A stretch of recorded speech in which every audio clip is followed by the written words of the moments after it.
Entonces vamos a iniciar ya con la conferencia, la última conferencia que va a dar el doctor Dymski, que es justamente sobre gobernabilidad financiera internacional.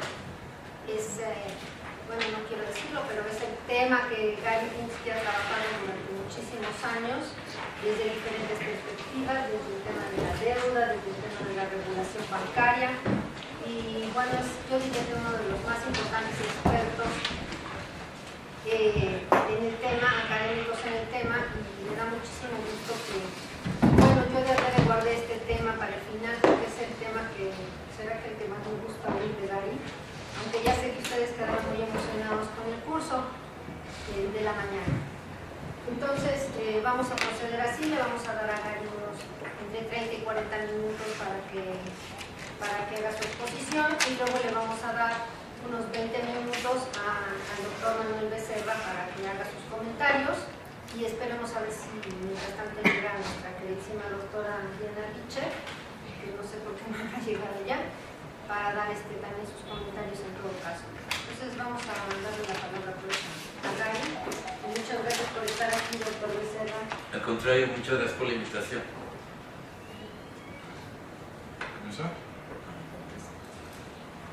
Thank you for coming, and it's a pleasure to be here at UNAM and to have many dialogues and discussions, so thank you for coming today. I'm bringing you some work today that's part of a broader project that I'm undertaking with primarily with Anina Kaltenbrunner. If you don't know her name, please look her up. She is one of my colleagues at Leeds University and a brilliant economist whose dissertation work, her thesis, focused on foreign exchange markets and the structural differences between the City of London and the Brazilian markets. And she's worked in a very new and interesting way on structural inequality in the global financial system in particular. So we've got work that is advancing on a number of fronts. This is one part of it. And what we're going to do here is take a journey through a paper that's a short one that brings some of the ideas into focus. And it basically, you know, we have this challenge of the global system of finance that has largely emerged. Oh, please. Valerio, I will think of you. And that has emerged on its own in the era of deregulation, and largely because of the vast amounts of money that are spent to influence legislation, has set up its own independent empire. And it's then now seen, and this was the final theme of today's course earlier today, was that we now see that the states, the countries, are seen as simply another borrower, a dependent borrower that must perform, must obey. So the situation in which states create the context for markets, and basically those markets exist as vehicles for the expression of state power, is now reversed in the sense that in the system of global finance, we see the opposite. And this paper is a reflection on that, and a reflection on the question of, is this really being addressed in the discourses that we see right now, and then where do we move from here? So, next slide please. We start with the fact that, you know, that we have a problem in macro theory. There's a distinction. So we have theorists, monetary theorists such as Eugenia and some of the colleagues here in West, who focus on monetary financial problems, and always with an idea of their significance for macroeconomic dynamics. There are, however, many, let's say, Keynesian or institutionalist or Marxian or other macroeconomists who really don't think so much about finance. They tend to put their models emphasizing other things because they want to think about aggregate demand, or they want to think about environment or other factors that might be very important, and of course are important. But basically in such models, to give too much space for finance makes it difficult to solve the models. And so what tends to happen is that very simple representations of finance occupy those models. And when we have conversations, like we might say, do you know that the banks no longer do in the real world what you say they do in your model? People won't really accept that or hear that because it's kind of inconvenient. So the beginning point is to actually recognize the fact that essentially this notion that finance serves the real economy, or is just a simple part of it, has to be overturned. Now, I shouldn't just point the finger at my Keynesian colleagues. Where we really see this is in the finance growth literature, the finance development growth literature, which is this kind of huge, expanding octopus that talks about the ways in which the basic premise is expressed here at the end of the first paragraph. More finance leads to better income growth. That one of the factors of production, in a sense, is an efficient financial sector. The better it works and the more people who are financialized or have in the banking system, the better everything's going to be. And they set up a system like this, and just as a provocation, I used Marx as one version of a Marxian circuit, and just point out the different points at which more developed finance can help this system to grow. You have equity markets, you have trade credit, you have consumption credit, and expansion finance. All of those facets, as they emerge, can help. So in a sense, finance, as it grows, has productive spillovers. And also, of course, the notion is that it should be bounded in size. And so in some ways, finance is symbiotic. It earns incomes based on real-time flows in goods and commodity markets. But what basically this whole approach, and here I'm going to then focus not on our Keynesian macro models, but on this finance growth literature. Next picture, please. Thank you. Oh, I'm sorry. You were already with me. There you go. Thank you. I think Valeria and I will have to develop some kind of, let's say, intuition. He's going stronger by the day. So we're focusing here just on this finance growth connection. It forgets the fact that there's a connection the other way as well. That it's not just that more finance can lead to more growth, but what if it's also the case that more finance can actually perhaps slow down growth, perhaps because as the system grows, it might develop more functions and more ways of making money that are unrelated to servicing the real economy. In that case, it's quite possible that the hard job of using information-based approaches to make loans to small and medium enterprises, or to pay attention to and nurture innovators, might be lost because other games will be played.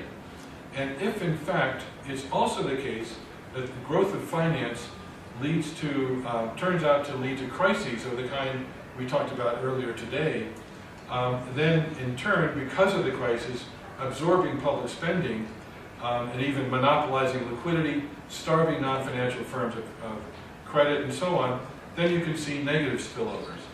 And basically, in this case, with these negative spillovers, it could very well be that the size of the sector, if it finds ways to grow, is limited only by its ability to manage its own leveraging. If you think about leveraging is where you take on more debt based on your equity position. So if the financial firms can do that, they can grow their asset size, and they can then basically grow, and in fact they can make lots of profits by zero-sum trading with each other, or by fee-based income based on global risks. And in that case, finance is serving itself, not the non-financial economy. Next picture, please. And here we see this. This is a kind of, to me, shocking picture. What we see is the assets of the largest bank in each of 6 countries. And I know the scale is hard to see. It's hard to see the scale, but basically what you see is this tremendous explosion in the size of the largest banks. And this growth actually accelerates between 2004 and 2012. It only slightly falls. The only country in which the largest bank declines is Germany. there's another way of looking at it that shows that happening in the context of GDP. And so if we take those asset sizes and measure it as a multiple of GDP, we see the same story. Banks have gotten to be much greater as a share of GDP, and that's the largest banks have gotten. So, and earlier today, as those of you who were able to attend, we showed how there's also been a concentration with the biggest banks taking a greater share of markets in a number of different countries. Now, inside the black box, what we see is that we now have the expansion of links inside the financial sector as well. This is part of the ability of the sector to grow faster than the rest of the economy, because basically in picking up the shadow banking system, we see a situation in which basically, we have added claimants.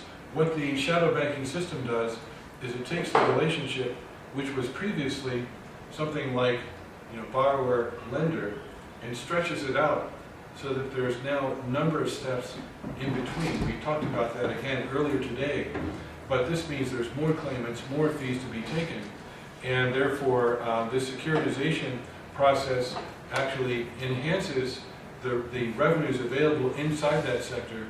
And the second thing it does, and this is the second point, is it encourages reliance on wholesale funding mechanisms.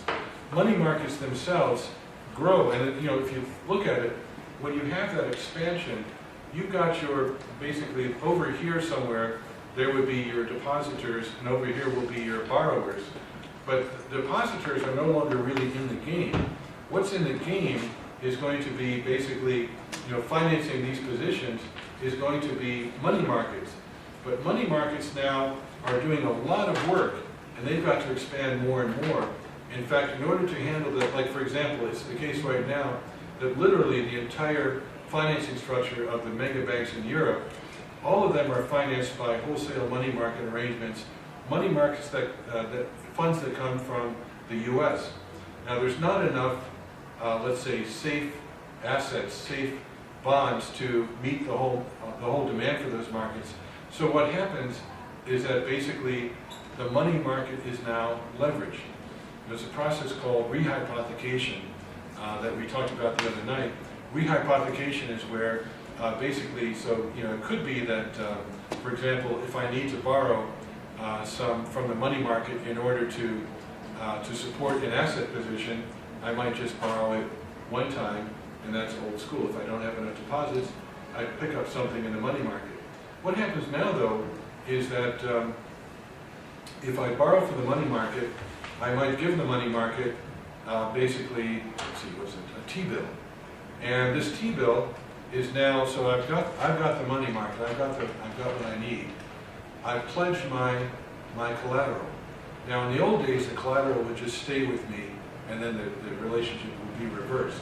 But now what happens is that this collateral, this T-bill, will now, so suppose I gave it to Juana Maria, and Juana Maria now has it.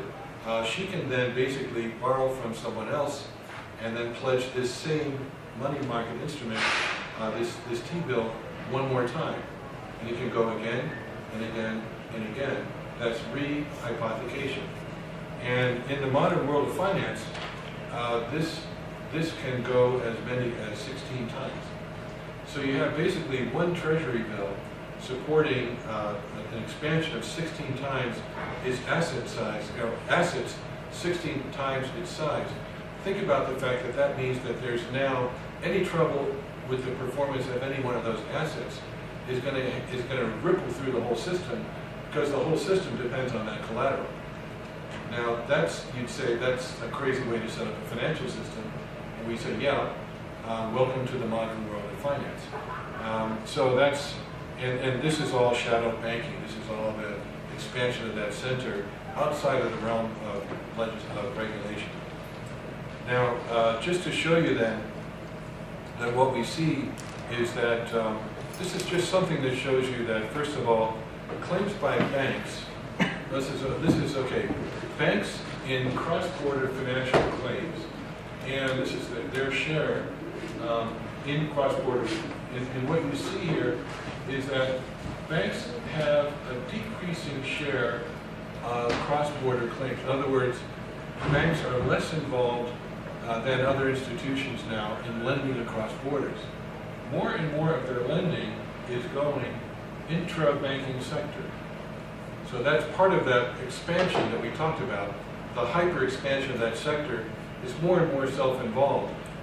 In some studies, they talk about as many as 40% of the loans being made are made elsewhere inside the sector.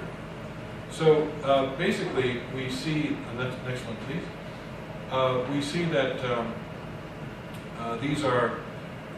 these claims across borders that are often, now keep in mind that those claims we saw, the intra-financial claims, those were cross-border claims. So they're made in different currencies via conduits that involve ultimate lenders and ultimate borrowers in different countries. Now this gives rise to all kinds of risks. In part, that the currencies are being emitted by lenders of last resort, by central banks, rather. These currencies are being emitted by central banks that have different capacities to serve as lenders of last resort, different levels of strength. The Brazilian central bank does not have the policy toolkit available that, say, the Federal Reserve does, or the Bank of England. It's not that strong. So you have a weak and a strong currency connected, or you have, for example, let's say something like a French bank borrowing is wholesale borrowings, which are going to show up in that one intra-bank, intra-sector borrowing. That's part of that's going to be the wholesale money market moving across. But the French bank is supported by the European Central Bank, which is a very reluctant and incapable central bank lender of last resort because of the many restrictions on its behavior. So you have these risks then that arise with contractual vulnerability, and just basically that the data we've seen here show how the crisis that has occurred has brought these markets back to the US dollar. So basically here's a story here. Now what we got is, next figure, yeah, thank you. What we see is that basically there was a declining share of cross-border financial claims in dollars, and euro was growing. And then you see the kind of steady decline, almost the hermetic withdrawal of Japan from involvement in the global economy, a kind of paradox that deserves its own deep study. And then the pound sterling playing a very peripheral role in the global economy. But here's the interesting point. With the crisis right about here, you see this reversal. Now, of course, Eichengreen calls this the exorbitant privilege of the US dollar. The fact that the worse are the crises in the rest of the world, the more people run to the dollar. And that reflects this asymmetry in power. Who do you trust to bail you out in a crisis? The Fed or the ECB?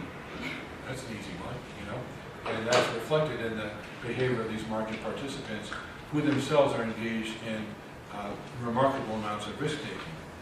So, next one, please. So what happened to growth-enabling finance? Well, I think that, I want to use an analogy from this brilliant work by Eldridge and Stephen Gould, because in studying, the late lamented Stephen Gould, they talked about evolutionary change. It wasn't a gradual kind of change, but they talked about how there's long periods of stasis, and then the equilibrium would be punctuated. Now, they're using words in different ways than we might in economics, because a punctuated equilibrium means a break, it means a crisis. Something happens that alters all the relationships. And that notion, and when this happens in the biological world, species change goes really rapidly, and the environment and species relationship changes very fast. That decline of the dinosaurs and so on. So, basically finance has undergone a rift like this. And this financial growth literature misses the turn, simply misses the turn. It's wrong. It assumes the financial system is functional because it exists. Like if it didn't exist, it wouldn't be there. If it wasn't functional, it wouldn't exist. But actually, Merton and Bodie basically took this functionalist approach themselves. They assumed that because it's there, it's functional. Now, next page, please. We've got a long quote here. Now, this is a Nobel Prize winning Merton. And one of the important progenitors of modern financial theory. Well, let's look at what he says.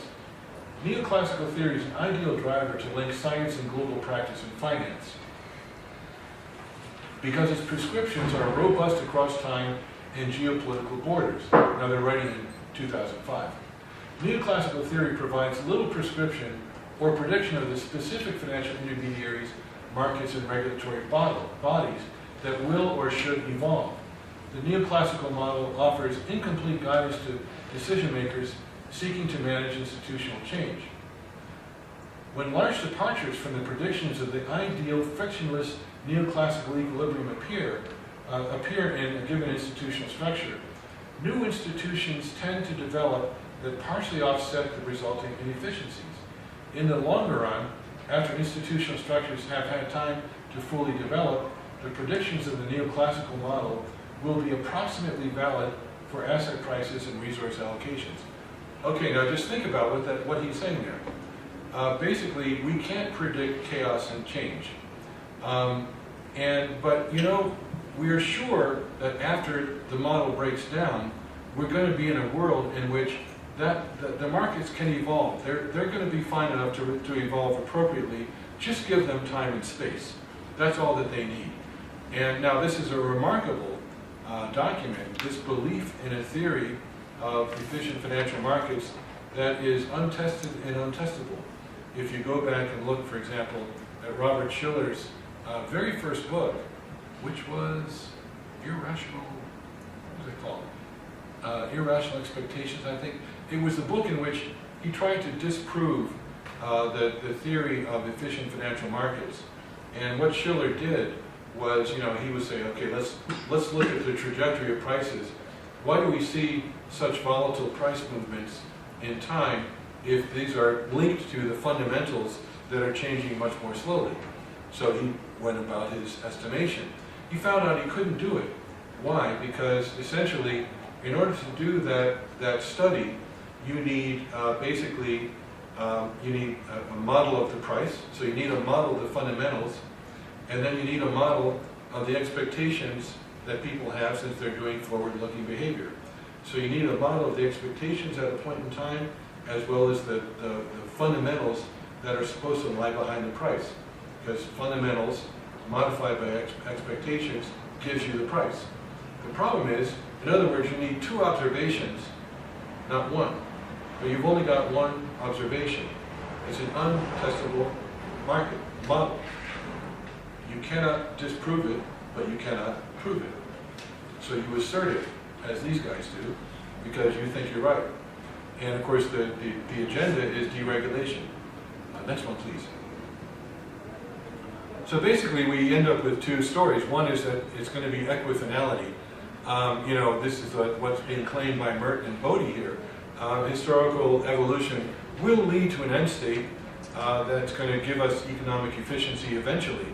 Or the alternative is, a punctuated equilibrium approach with, again, admitting that the term doesn't work so well for us, but basically to say that structural shifts in banking shift its relationship with the real sector. Now here, we're just going to make some observations very quickly. That first we have the opening of financial markets to globalization, expanded cross-border claims, ownership, linkages, sales, etc. Another epochal change is the supersizing of banks and the expansion of the markets that they have, hyper-leveraging, complex interconnections, the growth of shadow banking, etc. The third thing that really comes into play is what we were talking about earlier today, actually yesterday as well as today, the emergence and then the application of too big to fail protection for these very largest banks. And then added to that is the financial hegemony of the US. The fact that the dollar has been basically the chronic deficit of the US fueling the growth of securitization markets, because basically the chronic current account deficit, as we talked about on Monday, I think, is linked to the chronic capital account surplus of the U.S., the flow of money into the U.S. And the consequence is a landscape of finance in which we see coercive competition, instability, and risk imbalances across the way. As a result, we have a decreasingly functional financial system. And this is a picture I showed earlier today, and with due apologies for those of you who've just seen it a few hours ago, my favorite picture at the minute.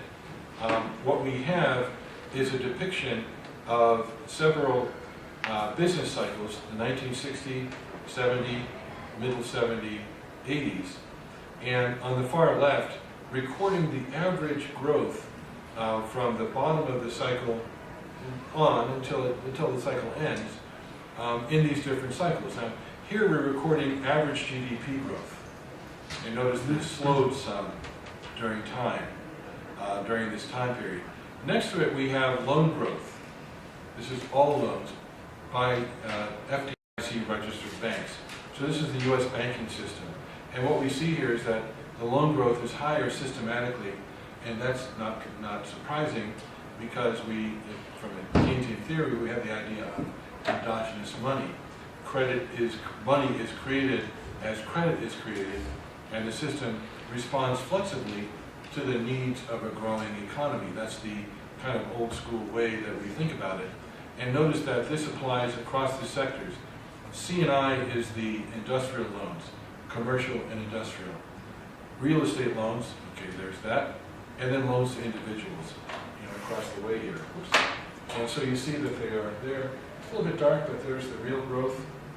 There's the loans, and then C&I, real estate, individuals. Now let's turn the page. Keep this in your mind and look at the last three business cycles. What we see is a complete, first of all, slowdown of GDP growth. But we see that net loan growth was positive in that first period. That's the 1990s business cycle. More positive in the second one, but that's the subprime lending boom and housing boom in the U.S. But basically then zero loan growth. Industrial loans grow almost not at all. The only reliable sector is basically credit card debt and predatory lending to low-income individuals, both of which picked up in that column right there. Next one, please.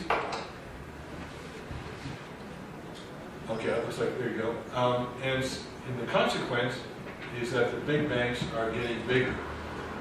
And what we see here is, in this case, we've got something a little bit different than this morning. We have the real estate secured loans at the big four U.S. institutions here. And what we see is that the big four are growing compared to others in the sector. So this is all other banks, and then this is just the big four in the U.S. And you see the impact of their growth. Here next is, next slide please, here we have commercial and industrial loans. And what we see here is that, again, the big four, that's Bank of America, Citibank, Chase, and Wells Fargo, are catching up to the rest of the banks and then basically continuing that. There's been some recovery of the smaller banks, but not the big four. Next one, please. And then loans to individuals. Now, what's interesting here is that here is where we see actually already the dominance of the big banks, of the big four, as they've isolated these markets for their own protection, again, through monopoly position in the Visa and MasterCard markets. Next slide, please. Okay, so our choices are basically, last part of the talk was, we're going to talk about the policy choices. One is to, go back to strict regulation, Glass-Steagall, functional separation of investment from commercial banks. The second choice is to make banks smaller. The third one is to regulate the too big to fail banks as well as you can, because, Tina, there is no alternative. There are, this is something we joked about in Athens, but that's another story. There are many alternatives actually, but or you adapt to this system. Okay, next slide, please. We're just going to talk a little bit about the sides in the debate. China and Richardson and some others, Ingo Walter, have talked about the fact that maybe what we should do is to split the banks up. The risk is complicated. There's too much over leveraging. The the systematically important, large, complex financial institutions, expansion produces greater systemic risk. We should get rid of it. So one option is to slow it down and get rid of it. Next slide, please. Another position is to make the banks smaller. This is also argued by this team from New York University Stern School of Business. Very interesting set of thinkers there, led by Acharya, but with Walter's been there forever and has really changed his view. He was a strong, efficient market advocate back in the 1980s, and he's now on another page, to his credit. Basically, the idea here is just make them smaller. This same position has been argued by Simon Johnson, an interesting figure. He's at MIT Business School, former chief economist of the IMF, who's now on a mission to talk about the problem of power in finance. Interesting guy. He's in favor of breaking them up. The problem here is, what do you do with these other things? Okay, these other functions. Next one. The argument that you should regulate these banks as well as you can, because you can't do anything about them, is kind of the winning argument. There's Darryl Duffy from Stanford University. He argues, he makes his statements about the nice ways in which all the things they do, and basically, if you have to regulate them well, otherwise they'll take inefficient risks. But their very centrality to the nexus imposes TBTF policy as a necessity. There's no alternative.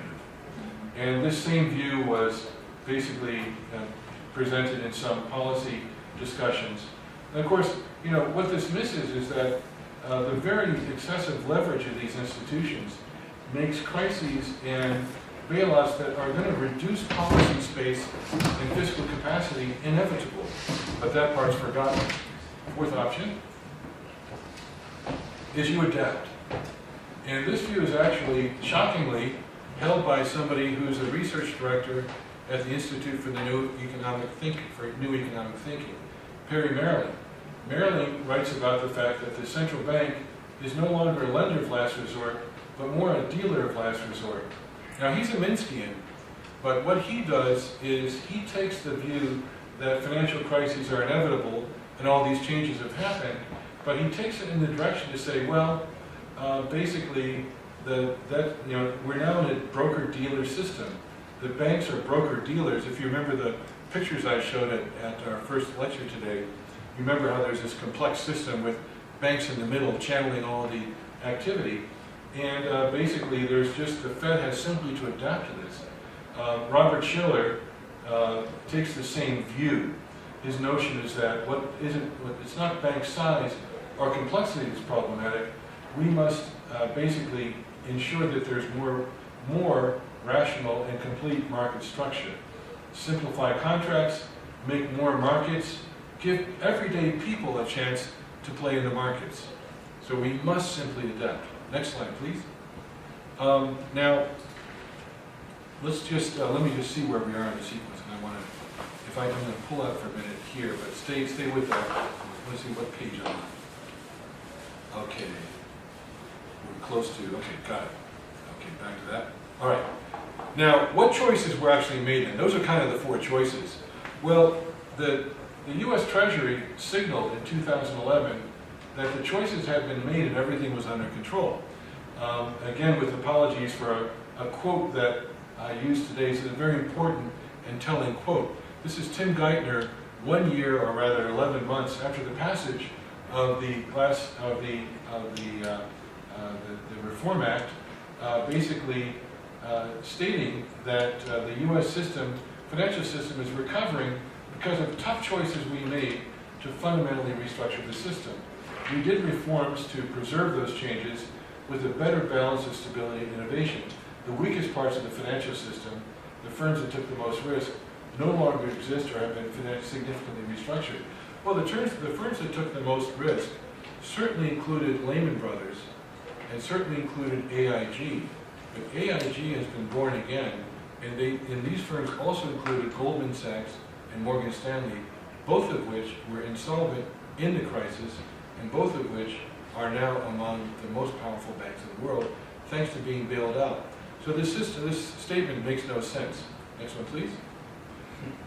this was called out, he was, in fact, rather than the big banks accepting this, they actually played that this is necessary. In fact, the new restrictions under the newly passed bill, 2010, actually were compromising their viability. At the same conference where Mr. Geithner made the statement that we just saw, we saw that, or rather Treasury Secretary Geithner, the CEO, Jamie Dimon of Morgan Chase, stands up and makes this challenging statement, basically saying that you have just passed a law that is going to compromise our effectiveness because you've imposed too many rules. What he's talking about specifically is the Volcker rule. The Volcker rule that attempts to make illegal proprietary trading, which is trading on your own account. Actually, it was in the bill in a weak form. In rules and regulations, it's been weakened still, and is now being challenged in court by the big banks. Now, soon after that statement was made, JP Morgan Chase, the same bank, lost $2 billion in the so-called whale incident when basically, this happened. And, when there was an out-of-control decision-making by the banks that are, after all, too big to manage, as well as being too big to fail. And this is just collateral damage. This just basically happens. And basically, the mega banks are continually chasing one another, and basically, the regulators are going to have to adapt. Okay, next one, please. So under this new law, Dodd-Frank, the bank regulators are forcing the banks to have what they call more skin in the game, as they call it here, more equity, so they can better control risk transfers. But there's huge holes that remain. One is, by naming too big to fail mega banks as the essential members of the financial system, it means that they're going to monopolize systemic liquidity in crises. And they can draw on public support in crises, then that's going to contract the policy space to help out other people that are hurt. Like if you ask yourself the question, and you can look at some of my writing, I guess, on the subprime crisis. What was the policy response, really, to the subprime crisis and all the foreclosures? 1 million homes being foreclosed in California alone. That's 1 out of 13 households losing their homes in one state. What was the policy response? Nothing. Just saying, it's a safely democratic state. Nothing happened. Same thing in Las Vegas, et cetera, et cetera. There was no policy response. Basically, there was a bailout and a use of public resources for the banks. The smaller banks get weaker, and their ability to support small, medium enterprises, which, as you saw kind of in those summary statistics, they're the ones still making loans to businesses. They're weaker still, and then basically households are being targeted for more and more predatory credit via subsidiaries of the mega banks. Next one, please. So, are these adequate choices? No. We still have spillovers from one market space to another, and these other things take us into hyper inequality in the erosion of both national fiscal space and regulatory capacity.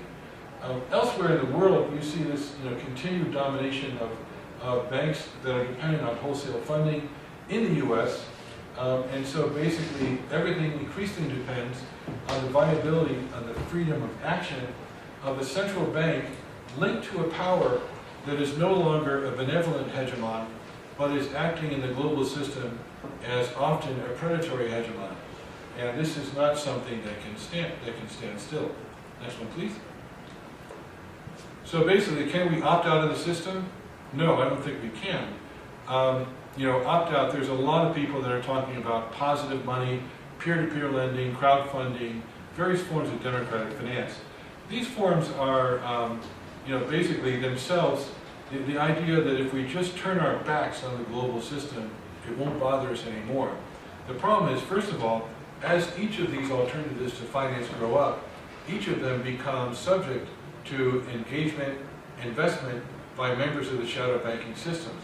The equity funds and the hedge funds are now all over basically peer-to-peer funding and crowdsourcing. they're supporting that directly. It's a new source of fee-based income for them. So there's no escape. You can set up your Bristol dollars or your local currencies and maybe do some trading at the local level, but goods and services are going to have to cross your city borders, and when they do, there's no escape from the fact that you're in a globally interlinked financial system. And basically, another example, perfect, is microfinance, an industry that started with a particular social mission that's been completely changed over into a mechanism for extracting rent from low-income people on a global scale. Next one, please. So, can we opt out? What do we do with these choices? Well, non-hegemonic regions can seal themselves off with capital controls, regulations on ownership, and so on. The problem is that, the globally connected economy is going to somehow need megabank services, and the megabanks are going to want to remain uncontrollable. Competition thus has to be checked. You can close off one space, but if you close off one space and the dinosaurs are still walking the earth outside of that space, basically they will cause havoc in the global economy from which you cannot hide. And so basically, either you make a fortress Europe, but if you make a fortress Europe, you've also got to tame the city of London. Next one, please. And last slide. Just to say, in the end, the way to avoid any escape anywhere and to capture the financial system spillover problem is to draw a spatial area that includes the entire globe. Then this escape of finance becomes impossible. But if that is so, if we get rid of the idea of tax havens, we get rid of the cross-cutting regulations, we get rid of the competition to outcompete each other by shifting locations, is that possible? Do we have, for example, so it's possible to prevent the escape of finance by making regulation global. In that case, you need global and uncorruptible regulators. Do we have such people? No. We need a system, though, as we were arguing earlier, we need a system in which we can transfer resources to take on the challenges of climate change, to take on the problems of the austerity and of stagnation and depression in many countries throughout the globe, and crises driven by war caused by economic conflicts, the citizens of whose countries are now flowing across borders in search of refuge and in search of survival. We need a shared global prosperity, and for that we need, again, a functional financial system. But if we do that, if we're able to do that, and if we can ban parasitic finance, is that still a capitalist world? Governed by capital accumulation and its contradictions? Is that a Star Trek world? Does the reform of finance, if you're able to reform global finance in a capitalist system in which global finance has achieved hegemony over nation states, if they take that space back, is the only way that they can take that space back by transcending what we know as today's capitalist system. I just leave that as a question. It's the way I get to post-capitalism, not by waiting for the state to disappear and for the markets to eat themselves out from the inside, but rather by thinking about the fact that maybe we need a global takeover. We don't know how to do that yet, but isn't that maybe another way to think about post-capitalism? Thanks for your attention.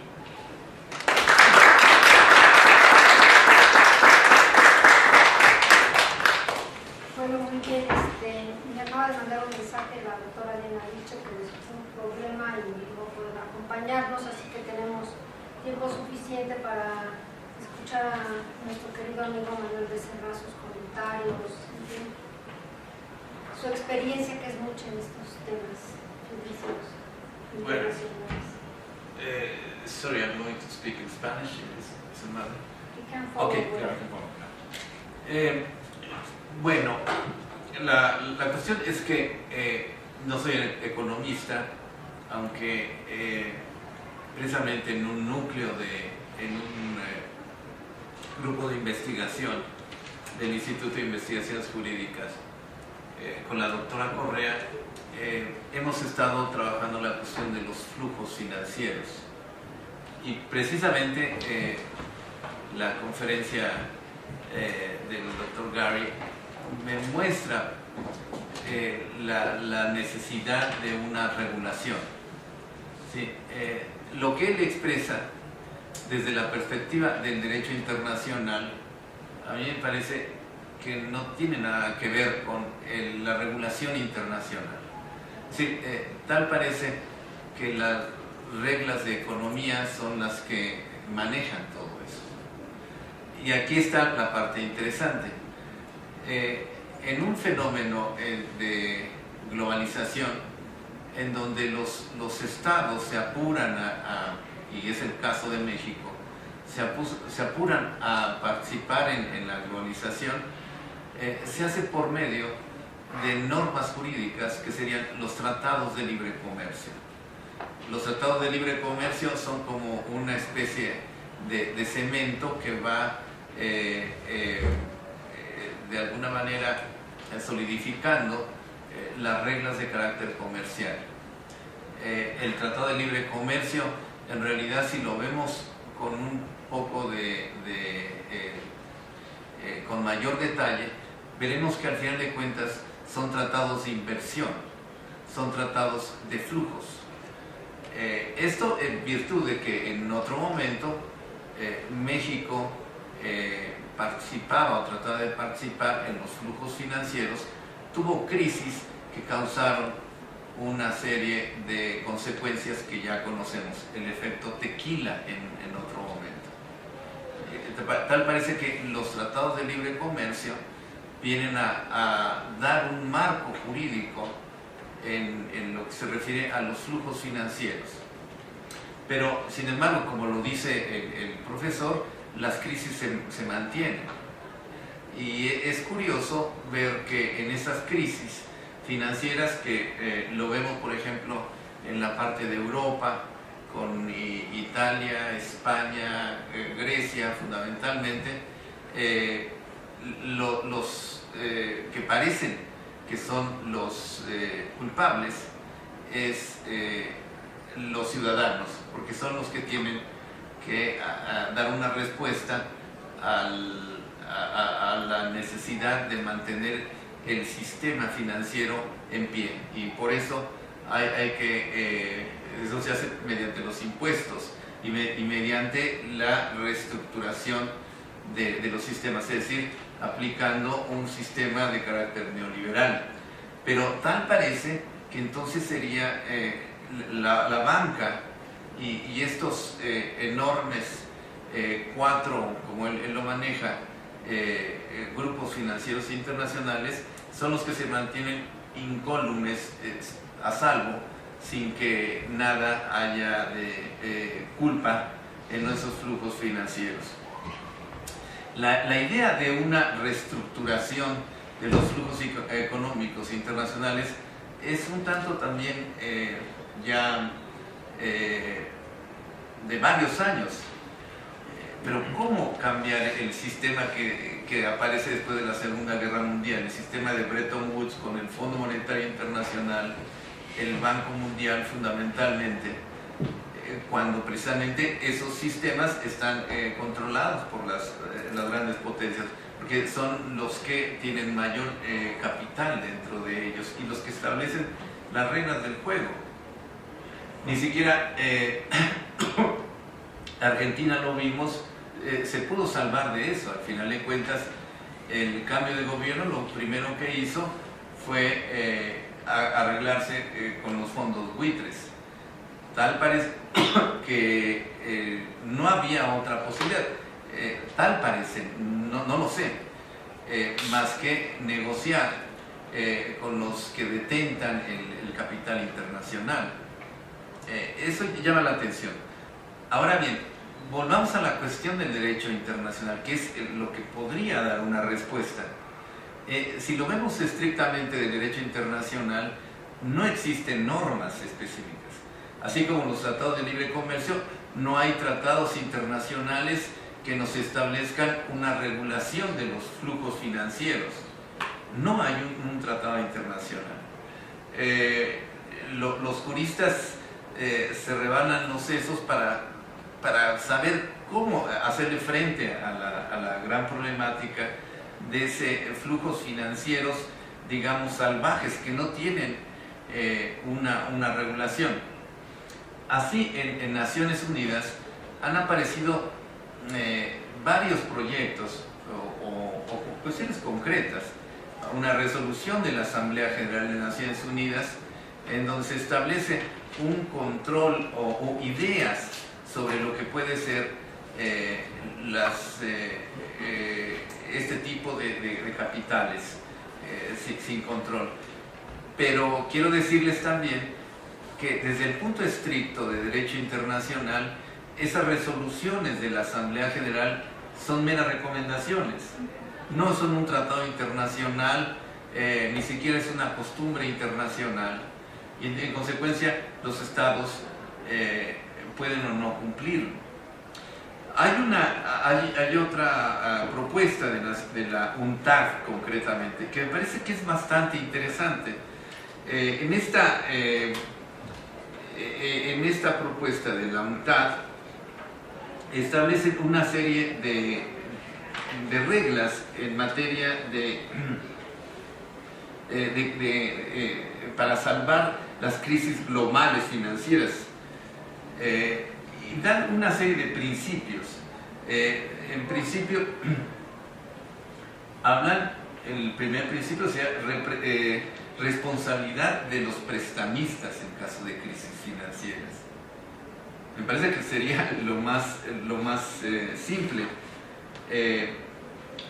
Dos, que las decisiones sean informadas. Los prestamistas tienen la responsabilidad de proveer información a sus clientes soberanos para asistirlos a realizar decisiones crediticias informadas. Es decir, en la práctica profesional, yo he visto cómo las negociaciones entre el Banco Mundial y un Estado por financiar algún puente, alguna estructura dentro del Estado, están empujados precisamente por las empresas transnacionales. Las empresas transnacionales son los que hacen todo ese contacto con el Fondo Monetario Internacional y le venden al Estado la posibilidad de hacer una presa, por ejemplo, y que no se preocupe por el dinero viene del Banco Mundial, está financiado.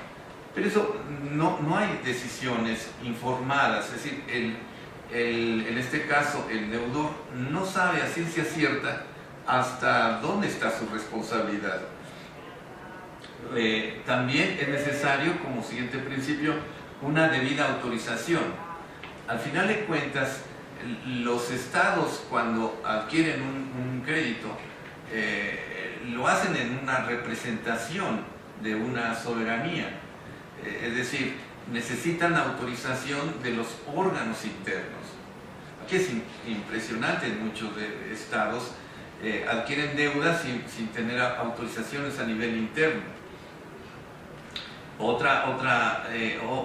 Otro principio es que las decisiones crediticias sean responsables. El prestamista tiene la responsabilidad de realizar una evaluación realista de la capacidad del prestatario soberano de reembolsar el préstamo basándose en la mejor información disponible y siguiendo reglas técnicas objetivas y acordadas en materia de diligencia debida y cuentas nacionales. Pues les digo, muchas veces el mismo Fondo Monetario Internacional se acerca y dice es necesario el crédito, pero sin que el deudor al final de cuentas tenga clara noción de qué es lo que significa, cuáles son sus responsabilidades.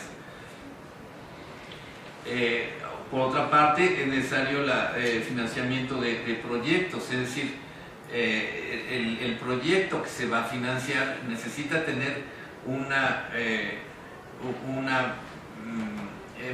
debe de estar basado en un proyecto que tenga una gran solvencia, tanto en su realización como en su financiamiento. Debe existir cooperación internacional y también debe prever la reestructuración de la deuda en caso de que no pueda solventarse por alguna razón.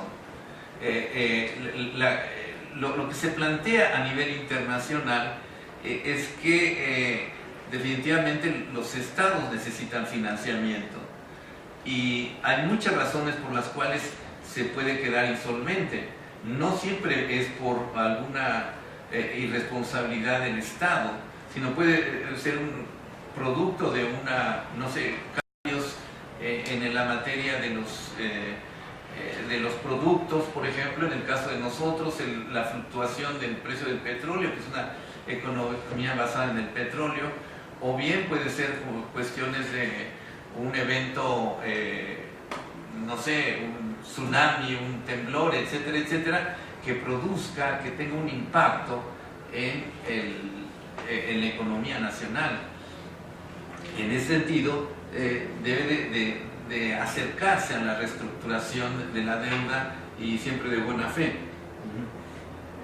Por otra parte, debe de existir una responsabilidad de los prestatarios soberanos. Debe de existir una verdadera representación. Muchas veces, eso sucede en nuestros países, muchas veces. A mí me ha llamado alguna vez el Banco Mundial para decirme cuál es el marco jurídico para poder hacer que lo que le vamos a prestar al municipio definitivamente le llegue. Dice, porque nosotros si prestamos 100 millones de dólares, en realidad llegan solamente 80, porque hay una cadena ahí en donde se van filtrando alguna cantidad de dólares, en otra palabra, corrupción. Entonces, debe de existir una verdadera responsabilidad a nivel interno, pero eso también lo debe de prever la legislación interna, como se ve también, y un tanto un monitoreo por parte de los organismos financieros. Debe de existir transparencia, debe de existir una divulgación de la información y publicación. Muchas veces no sabemos, yo no soy economista, pero muchas veces no sabemos qué es lo que debe el Estado mexicano y para qué lo va a dedicar. En algunos casos concretos es impresionante, pero los gobernantes piden préstamos antes de salir de sus funciones y después las arcas del Estado quedan vacías. Debe haber una gestión y supervisión adecuada. Bueno, en fin, son reglas al final de cuentas que la organización internacional trata de dar. Yo creo que el gran problema, independientemente de estos problemas económicos que se pueden visualizar, el gran problema es la falta de regulación a nivel internacional y la falta inclusive de interés por parte del Estado, de los Estados. Al final de cuentas, esas crisis periódicas le pegan a todo el mundo. Es decir, la crisis del 2008 definitivamente le pegó a todo el mundo. El efecto tequila, la cuestión rusa, todo eso al final de cuentas son crisis y por falta en algunos casos de control de ese aparato financiero internacional que se mueve en forma salvaje, ¿no? Eso es lo que yo podría dejarle al profesor como una inquietud. ¿Cómo la vería él? ¿Hay alguna respuesta al respecto? ¿Es posible regularlos jurídicamente todo eso? Muchas gracias, doctor Becerra. Muchísimas gracias por los interesantísimos comentarios, porque sí, la aproximación que los economistas hacemos muchas veces pues se agarra muy poco realmente de las instituciones y del derecho, ¿no? Entonces, el hacer esa reflexión conjunta nos ayuda mucho no solamente encontrar fórmulas de salida, sino también entender cómo entramos, ¿no?, en el entrampamiento de esta pérdida de soberanía monetaria y financiera, y cómo entramos pues en un mundo financiero concentrado y tan enfocado al tema tan desregulado y enfocado solamente al tema de las ganancias, ¿no? Vamos a ver, me gustaría mucho recibir algunos comentarios de parte del público y después ya pedirle al doctor Dymski que hiciera su participación. Adelante, por favor. I have 3 questions. I'm sorry. I'm going to have just a little patience. First of all, you said that when people lost their homes in California, there was no policy response to them. So, in your opinion, what it would be the right, well, not the right, but at least one option or alternative of policy response to these people that lost their homes since, due to the financial crisis? Second,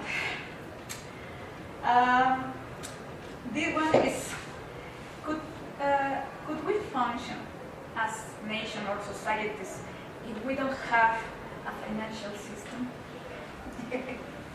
if we wouldn't having this financial system, could we survive in another way?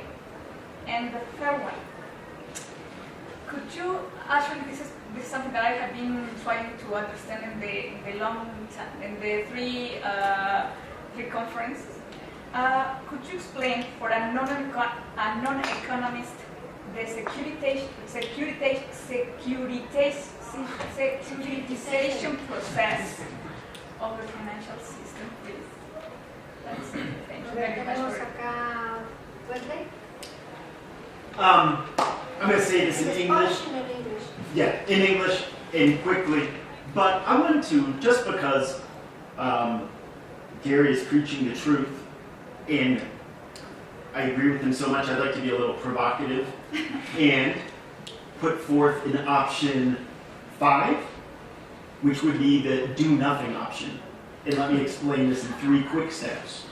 Because this is within what you were saying as well, but I'm trying to be provocative and let's put it in a different one. And this is sort of a Jamie Galbraith, one of his options years back, right when the crisis broke. But I want to have 3 steps in this. So, as you've been saying, banks have surpassed and or co-opted the power of the state. 2, banks are the vehicles for 20 families to control the world. That's more me than you. Now, what you touched on. Obviously, the banks are the vehicle of power for these families. And I think a fundamental question, could they have a different vehicle of power?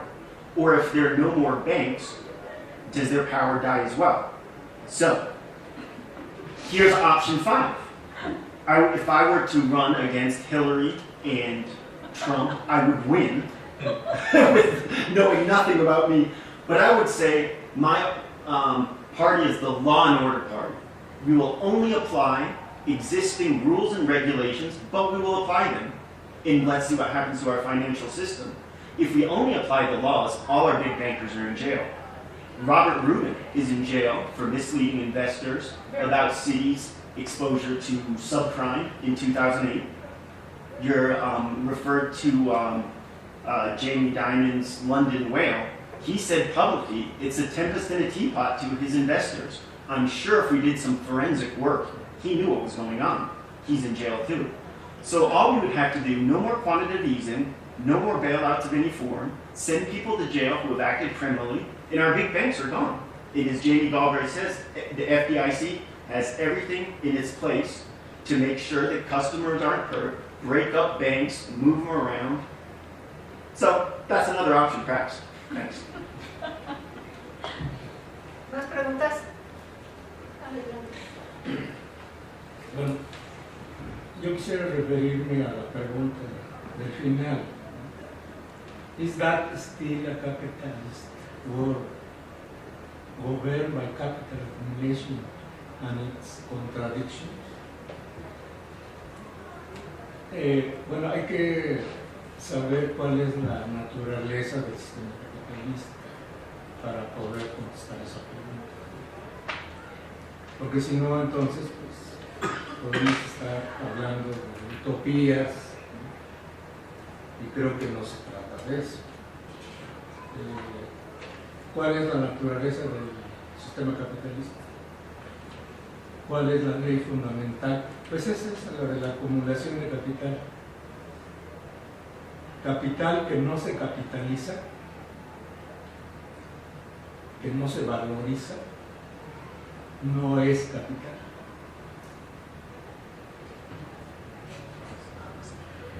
Entonces aquí la alternativa, diría yo, bueno, pues es que en una situación óptima, pues lo más importante sería que ya no hubiera capital, ¿no? Pero como ese planteamiento creo que ese sí es utópico, dadas las condiciones que vivimos actualmente, entonces lo que podemos hacer es restringir este capital financiero que se ha caracterizado últimamente por una especulación totalmente desmedida, ya ni siquiera a nivel nacional o regional, sino ahora la característica es que ya es global, está globalizado. Entonces, pongo como ejemplo el de México, pues para no extenderme, en México hubo un programa de POA-PROA que se rescató a toda la banca y como consecuencia hoy todavía se sigue pagando ese rescate a los bancos en el presupuesto para el año que entra, que el gobierno acaba de enviar. Son 35,000 millones de dólares que nada más hay que pagar por el servicio de esa deuda. O sea, medidas como esa es lo que hay que ya evitar. No es posible que los gobiernos soberanos, ¿sí?, sigan adquiriendo deudas en nombre del pueblo, del país, y luego después, pues, ¿quién lo va a pagar? No lo paga quien lo quiere, sino después lo pagamos todos, ¿no? Y no solamente un año, 2 o 3 años, sino se vuelve en una carga de largo plazo. Gracias. ¿Más preguntas? Yo tengo preguntas para nuestro comentarista. Yo lo que quisiera saber es, ¿la Cámara de Diputados podría legislar para que no solamente el techo sobre endeudamiento, que ya está legislado, el techo de endeudamiento del gobierno federal, sino la contratación de crédito externo? ¿Podría legislar para, vamos a decir, evitar que la mayor parte de ese financiamiento fuera solamente dirigido a pagar los intereses? Esa legislación que se aprobara, ¿qué relación tendría en relación al Tratado de Libre Comercio? Por ejemplo, ¿podríamos legislar en relación a la relación entre capital y pasivos externos que tienen las corporaciones? Y podríamos legislar y cómo se manejaría, porque está el Tratado de Libre Comercio que tiene un conjunto de cláusulas de libertad de mercado, ¿no? Digo, de libertad de flujos de capital. ¿Te contesto ahorita o...? Sí. No. Después de que conteste el profesor. No, lo que te digo es que precisamente por eso está el Tratado de Libre Comercio. El Tratado de Libre Comercio es un tratado de inversiones, al final de cuentas. En otro momento recuerden ustedes que en todo lo que se refería a pago de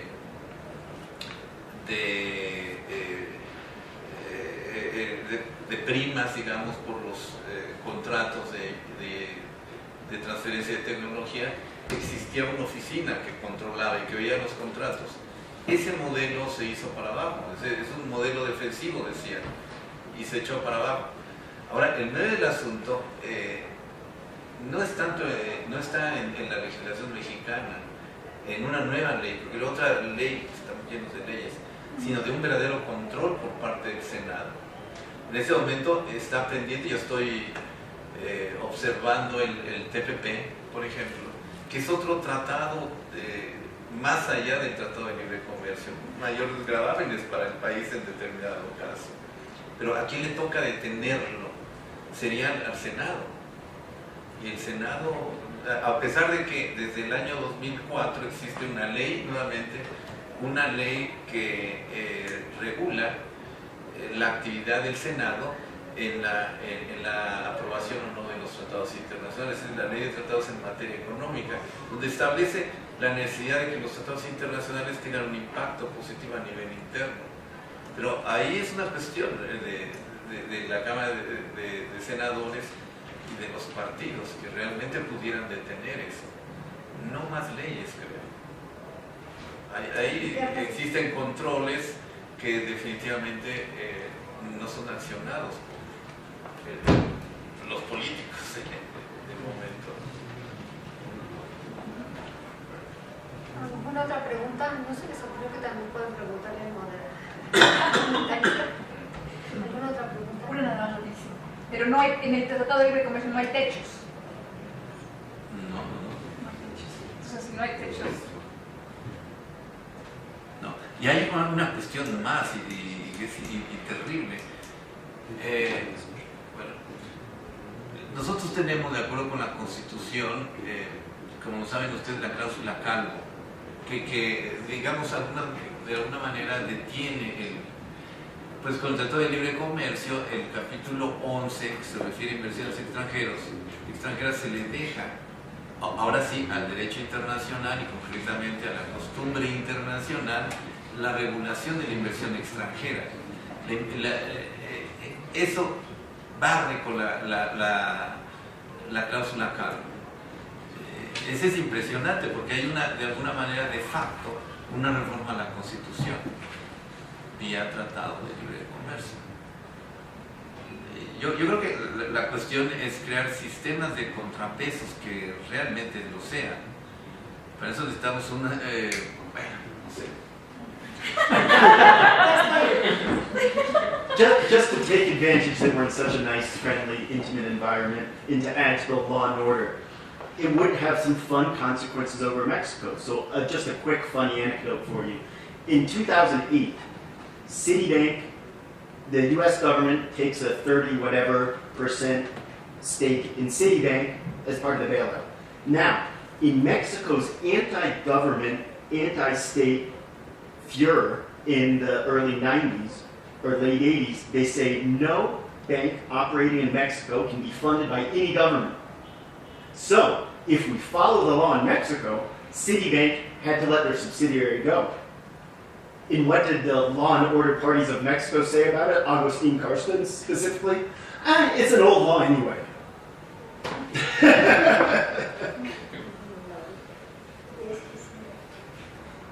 Okay, so many things said.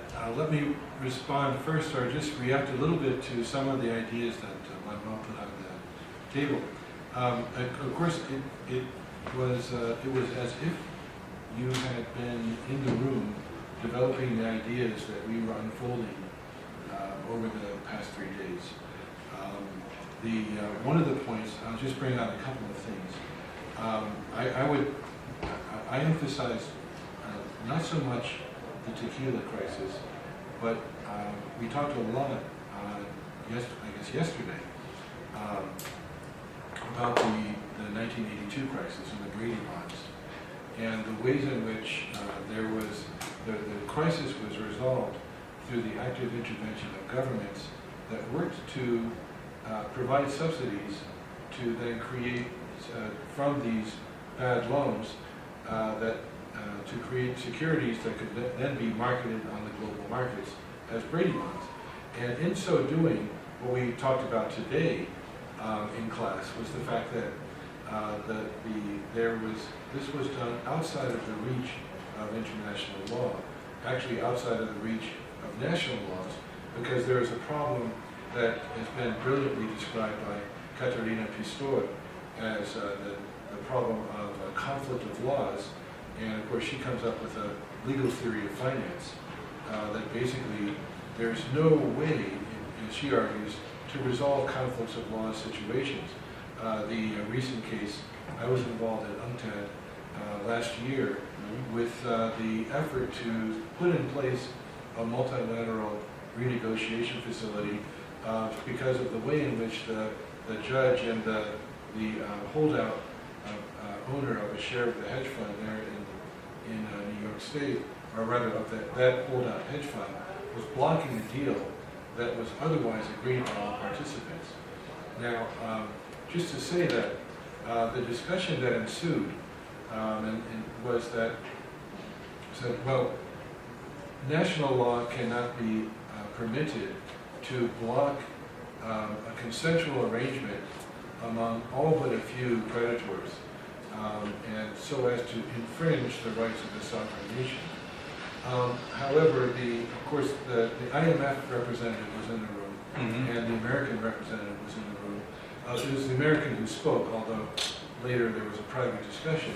Of course, what they said was, well, look, we've already made reforms in the forms of contracts so that you can no longer have one set of creditors for an instrument holding hostage the entire repayment problem.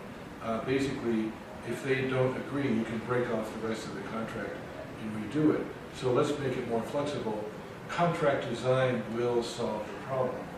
Now, of course, what that does, though, it goes to one of the points you were making, which is that the IMF and World Bank are set up to work with national laws, national governments, in the context of working out their problems so that they become whole again, they become viable through a variety of methods. And this was a classic solution of that kind. He said, no, let's not go to an international agreement. It might be like the International Criminal Court, where we say somebody is guilty of being a Nazi or something. We don't want that. And so let's solve it the other way. And so this problem is something that's very well recognized. And of course the problem, and just to say that what happened with that initiative was that actually in doing further work with UNCTAD, we kind of continuing relationship, the Argentine government changed, and when the Argentine government changed, that issue dropped from the agenda of UNCTAD. So that you mean Macri? Yeah. Macri came, and he's willing to play ball, and the thing disappears because it took that nation state to make the appeal. So even though the United Nations had recognized, and there was robust debate about a global problem of economic coordination, it took a member state to press the case and to argue the case. The body itself, something like a kind of a pre-hearing in a legal matter, is there a case to prosecute? It drops and it's gone. So this is something that exists at that level. One of the things, as you begin to talk about states' responsibility is laid out in the sets of regulations. Recourse risk, the idea that the responsibilities for loans this is something that's a very fascinating part of the entire crisis. Because you note that I first looked up recourse risk when I was at the Brookings Institution in 1986. 85, I was working with Bob Lighton, and the crisis was going on, the Latin American crisis, and he sent me down to the Brookings Library to look up recourse risk because we didn't know what it was. If a loan goes bad, and it's been sold, what happens? Where does it lie? And of course, this problem, this principle has been a problem all the way since, and it interacts with the problem of transparency. The banks really like to hide, and it always struck me as curious that in the spring of 2007, there were a series of loan write-downs by some of the big banks, but not others. And then in the crisis itself, there were a series of public position takings in some countries, but not others. My sense was that the balance sheets, or on or off balance sheet positions of these entities taken as a whole, they would all be riddled with non-performing debt of some kind or another. Some were declaring, others were not. So in a sense, recourse risk had in part to do with how transparent was the system, and the banks were really good at hiding. If I could just comment a little bit on a couple more things. I mentioned earlier today the idea that we need a grown-up and functional system of finance, and that question comes up today. It comes up tonight. I was thinking earlier of climate change and the fact that, you know, if there's an interest in saving humanity, some of which is very much more at risk than others, either because of climate mitigation or adaptation, both are necessary now. We're going to need, I think, the movement of finance across borders from to support initiatives that would, for example, build dikes and make protections, not just in the Netherlands, but also in Bangladesh and other places. In my mind, this type of thing should be done as an international emergency. It should not be the government of Bangladesh that is asked to pay for that. But that said, one of the things I brought up in my first lecture on Monday was the idea that as we come out of the war, there's this competition with the Soviet Empire between the capitalist powers led by the U.S. and then the Soviet Empire, and in that competition, there was a sort of a willingness to take some actions that protected the well-being of people as a whole. That on our side of the border. That said, it is still the case that the United States insisted on the repayment of some of the loans made, the wartime loans by Britain, and so on. So that even in that case, there was not forgiveness.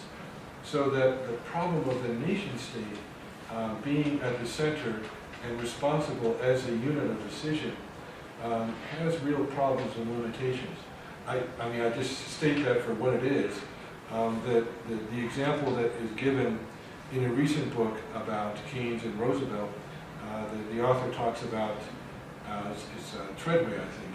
He talks about the Lend-Lease program as an example where, in the midst of the war, goods and services flowed across borders to keep the war effort going against the Nazi Empire in particular, and the Japanese as well. In a sense, supporting Great Britain as it was exhausting its capacity. Now, that moment where let's forget about debt and let's just take care of what has to be done for human survival, in this case against the Nazi or imperialist threat, that moment was a short-lived moment. Soon enough, people were going for national advantage again. So that's something we have to worry about. Now, on to questions. Juan Maria. The day will come when you don't have questions. And in that day, I will actually call the doctor to make sure that you are still with a pulse. Actually, the policy response that would have made sense in the subprime crisis, especially then that would have prevented many foreclosures, was what was called a cram down approach. The cram down basically would say, you've got a house that you mortgaged at this level, that you bought at this level. You've got a mortgage loan equal in value to that because, as we were saying this afternoon, you borrow your entire down payment and you borrow the loan as well. Now let's see, this is the house. Now the house is worth less. Now the law that was passed, the relief that was provided under the law stated that if a home was within 5% of the value of the mortgage, that the FHA, the Federal Housing Association, would step in and basically make the adjustments and take over the loan. The problem in California was that we were more like 35 to 40% below. And even when later we protested as Californians, it was made to 15%. It still did not touch people. The reason was that, first of all, the deeper you go, the more capacity you're putting on the fiscal responsibility you're putting on the Federal Housing Administration, which was under fire. But beyond that, to go further than that, the suggestion of the cram down was that the bank itself should declare that loss, recontract the loan so that the loan goes down in value to the proper level. It's now a payable loan, given that the person